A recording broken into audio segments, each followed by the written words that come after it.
अरविंद केजरीवाल की पार्टी में डेमोक्रेसी है, लेकिन वो सिर्फ पोस्टर्स और केजरीवाल के मूड तक सीमित है। केजरीवाल ने पार्टी तो आम आदमी की बनाई थी, लेकिन दिल्ली वाले ही उसके सबसे खास हैं।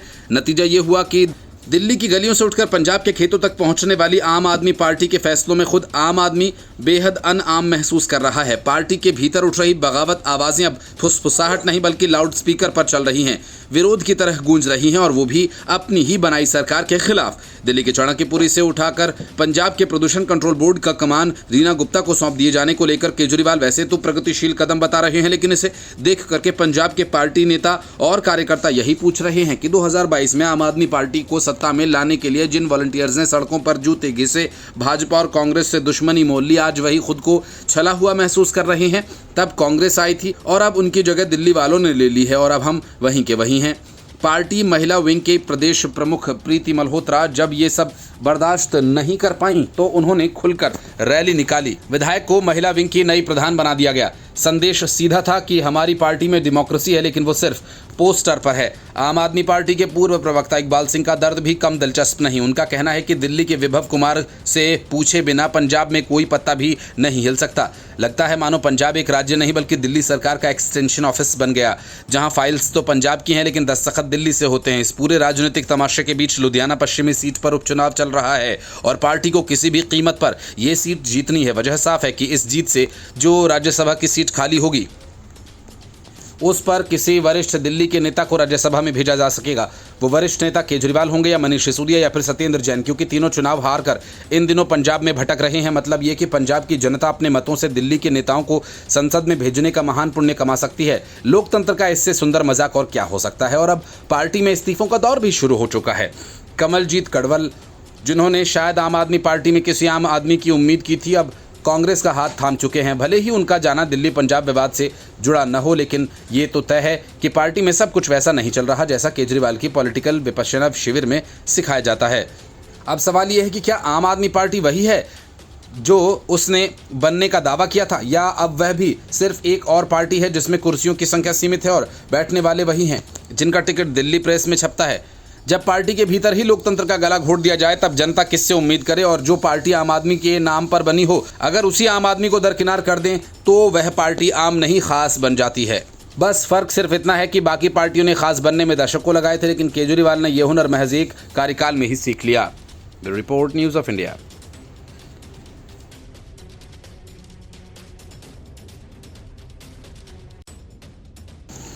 राहुल गांधी महीनों पहले गुजरात जीतने का प्लान बना चुके हैं और अब मध्य प्रदेश जीतने भोपाल पहुंच गए।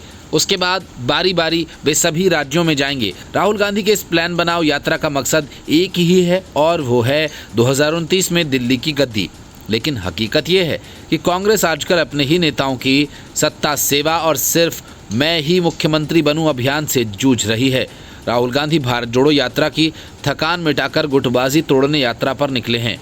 वहीं प्रदेश कांग्रेस में नेता एक दूसरे को तोड़ो यात्रा में व्यस्त हैं। गजब ये है कि पार्टी का हर नेता खुद को पार्टी मान बैठा है। हरियाणा में कांग्रेस का हाल कुछ ऐसा ही है जैसा शेर के शरीर में दो सिर हों पर पेट भूखा हो। भूपेंद्र सिंह हुड्डा और कुमारी शैलजा के बीच की रस्साकशी जारी है। विपक्ष का नेता कौन होगा ये तय करने में 8 महीने बीत गए। शायद अब अगली सरकार तय करने में 8 साल लगें। पंजाब में हालात और भी दिलचस्प हैं। एक तरफ अमरिंदर सिंह राजा वड़िंग खुद को राजा समझते हैं तो दूसरी ओर चरणजीत सिंह चन्नी सीएम बनने का सपना आंखों में लिए पार्टी के भीतर ही धरना दे रहे हैं।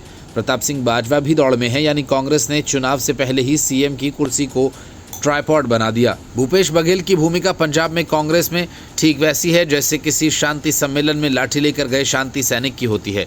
गुजरात में कांग्रेस का आत्मविश्वास इतना कम है कि वहां पार्टी नेताओं को देखकर लोग पूछते हैं कि आप लोग अब भी यहाँ हो। राहुल गांधी भी खुद मान चुके हैं कि कई कांग्रेस नेता बीजेपी की बी टीम में भर्ती हो चुके हैं। जिग्नेश मेवाड़ी गुस्से में पार्टी नेतृत्व पर बरसते हैं और बाकी नेता सिर्फ अपनी जाति के मुद्दे पर झंडा उठाते हैं, जैसे पार्टी न होकर के कोई सोशल जस्टिस का प्लेटफॉर्म बन गया हो। राजस्थान की Congress Gehlot pilot private limited में बदल चुकी है। एक सीएम बना हुआ है और दूसरा बनना चाहता है, और बाकी विधायक खुद को इस युद्ध में प्यादे से ज़्यादा और कुछ नहीं समझते। लेकिन गोविंद सिंह डोटासरा का पार्टी अध्यक्ष पद पर होना कुछ ऐसा है जैसे नाव में तो बैठे हैं पर पतवार किसी और के हाथ में है। मध्य प्रदेश में जीतू पटवारी को अध्यक्ष बना तो दिया गया, पर पार्टी उन्हें नेता नहीं अभी अभी आए हैं समझती है। कमलनाथ और दिग्विजय सिंह जैसे नेता या तो शांत हैं या मैं क्यों बोलूं मोड में हैं। पार्टी की रणनीति इतनी कमजोर हो रही है कि बीजेपी का नया सीएम मोहन यादव आराम से मुख्यमंत्री की कुर्सी पर फिट हो गया और कांग्रेस अभी भी पुराने फोटो एल्बम में कमलनाथ की तस्वीरें खोज रही है। कर्नाटक में डीके शिव कुमार और सिद्धरमैया का विवाद बिल्कुल वैसा ही है जैसे घर में दो भाइयों में संपत्ति को लेकर होता है।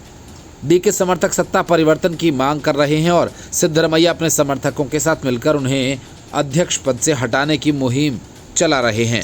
पार्टी का आलाकमान सिर्फ बयान जारी करता है, स्थिति पर नजर है तो जो अब कांग्रेस के लिए राष्ट्रीय नारा बन चुका है। राहुल गांधी 2029 के लोकसभा चुनाव की तैयारी कर रहे हैं और अगर कांग्रेस को सत्ता चाहिए तो पहले अपनी गुटबाजी को सत्ता से बाहर करना होगा।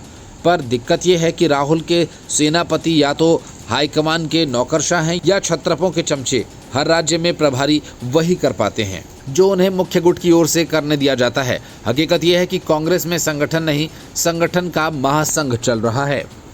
Bureau report, news of India. Stage और टीवी शोज में मस्खरी करने वाले भगवंत मान की किस्मत कुछ ऐसे पलटी न चाहते हुए भी केजरीवाल को उन्हें पंजाब का सीएम बनाना पड़ गया। लेकिन सीएम बनकर भी भगवंत मान एक मस्खरे ही रहे। लेकिन इस बार उन्होंने ऐसी मस्खरी कर दी जिसकी कीमत पूरी पार्टी को चुकानी पड़ सकती है। अब इससे ऑपरेशन सिंदूर की सफलता से जुड़े भगवंत मान की टिप्पणी कहें या फिर केजरीवाल एंड कंपनी की दिल्ली वाली टीम का दबाव, भगवंत मान ने महिलाओं को लेकर ऐसी अभद्र टिप्पणी कर डाली जिसको लेकर बवाल मच गया। लेकिन बड़ी बात यह कि भगवंत मान ने जो कुछ कहा उसे ऐसे पेश किया गया जैसे वो सीएम नहीं कोई स्टैंड अप कॉमेडियन हो। मान ने मजे ही मजे में कह दिया कि अब सब मोदी के नाम की सिंदूर लगाएंगे और ये भी एक राष्ट्र एक हस्बैंड स्कीम चल रही है। ये कुछ लोगों को हंसाने और बाकी सबको तिल मिलाने के लिए कहा गया। मान का ये बयान अब सत्ता के गलियारों में गूंजता सायरन बन गया। बीजेपी को मौका मिल गया और उसने बिना वक्त गवाए मान को असंवेदनशील, शर्मनाक, सेना विरोधी और न जाने क्या क्या घोषित कर डाला। बीजेपी प्रवक्ता प्रीतपाल सिंह बलियावाल ने इस मौके को भुनाने में कोई कसर नहीं छोड़ी। उन्होंने कहा कि ऑपरेशन सिंदूर आतंकवादियों को उनकी धार्मिक पहचान, खासकर पगड़ी या माथे पर लगे सिंदूर के आधार पर निशाना बनाए जाने के खिलाफ एक जवाबी कार्रवाई थी।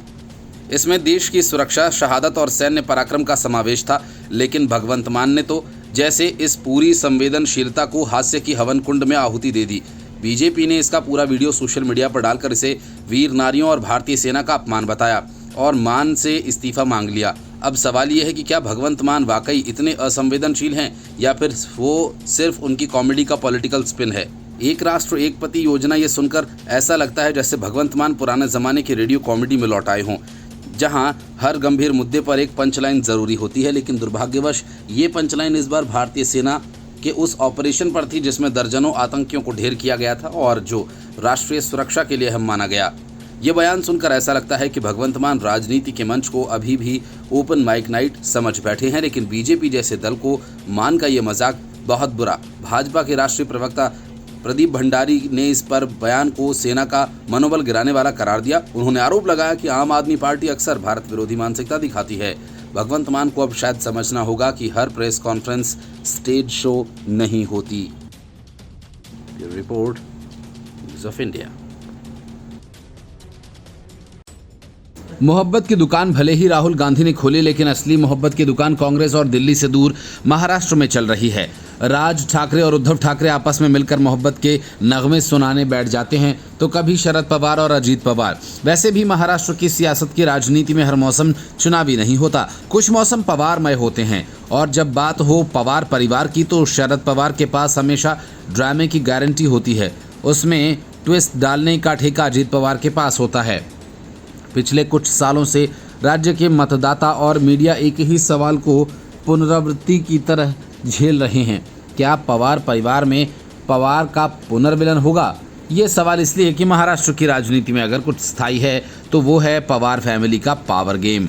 ये गेम हर 5 साल में नहीं बल्कि कुछ महीनों में ही अपडेट हो जाता है। फिलहाल इंतजार है 5 जून का, जब सुप्रिया सुले विदेश से लौटेंगी और तब शायद पवार विलय एपिसोड की स्क्रिप्ट फाइनल होगी। यह हम नहीं बल्कि शरद पवार के पोते रोहित पवार ने कहा। रोहित पवार से जब उनसे पूछा गया कि क्या एनसीपी अजीत पवार वाली और एनसीपी शरद पवार वाली का विलय हो सकता है, तो उन्होंने बड़ी चतुराई से गेंद सुप्रिया सुले के पाले में डाल दी, यानी ना हाँ और ना।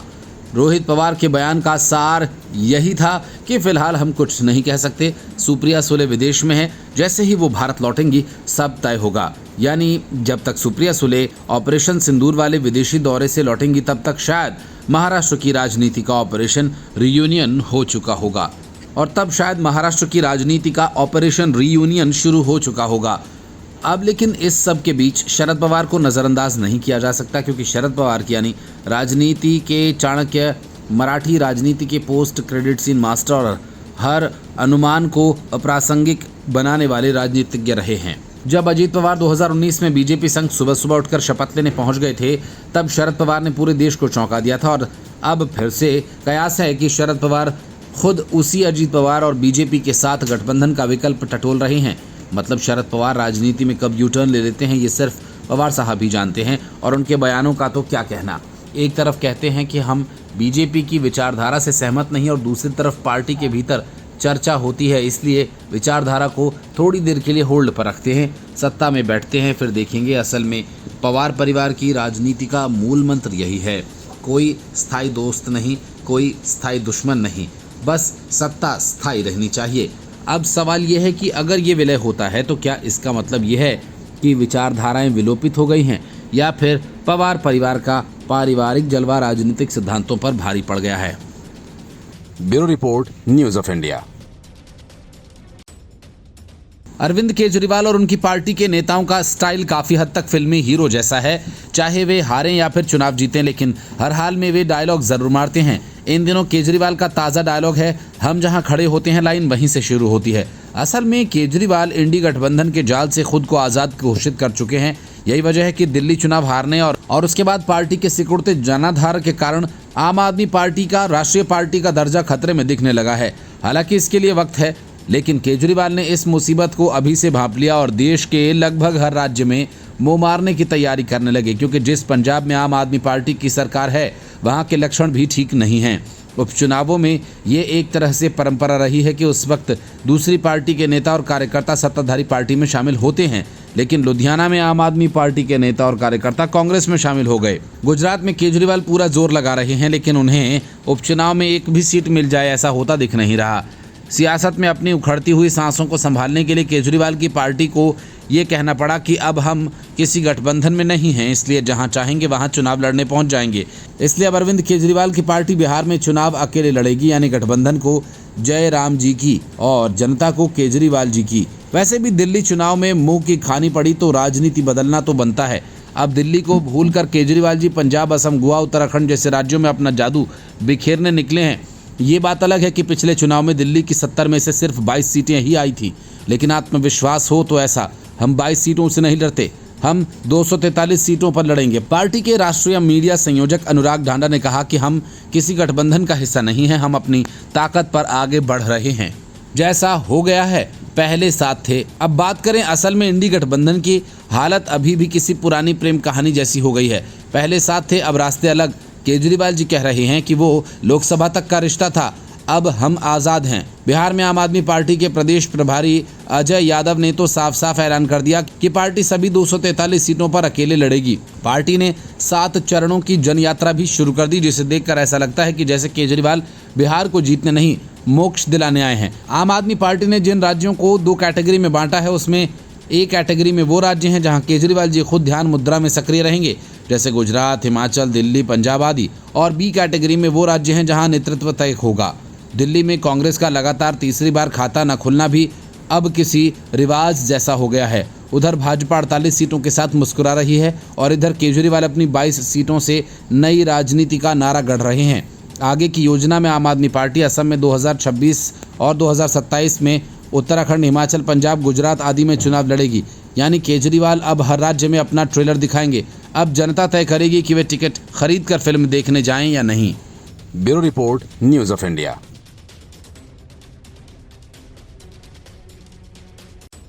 राहुल गांधी जब से देशभक्त बने हैं तब से देशभक्ति का लाइसेंस बांटने का काम उन्होंने जयराम रमेश, पवन खेड़ा, रेवंत रेड्डी जैसे लोगों को थमा दिया।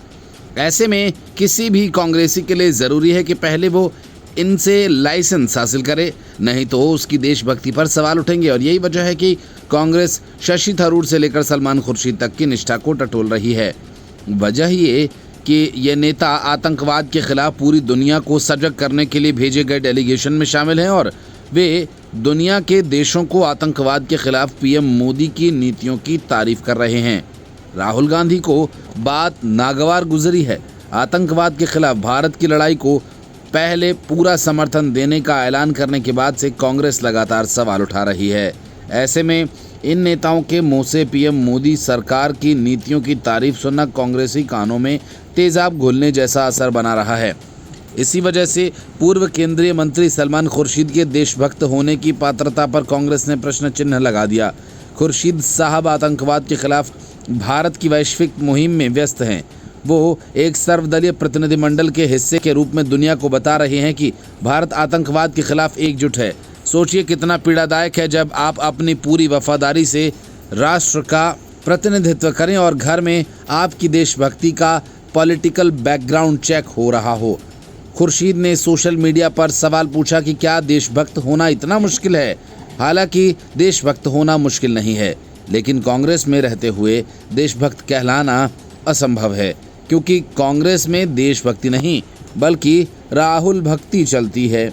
इसलिए जब सलमान खुर्शीद जैसे नेता आतंकवाद के खिलाफ भारत का समर्थन करते हैं तो उन्हें शक की निगाह से देखा जाता है। कहीं ये सेक्युलर एजेंडा तो नहीं। खुर्शीद ने बताया कैसे भारत ने आतंकवाद के खिलाफ वैश्विक मंचों पर अपनी बात मजबूती से रखी है।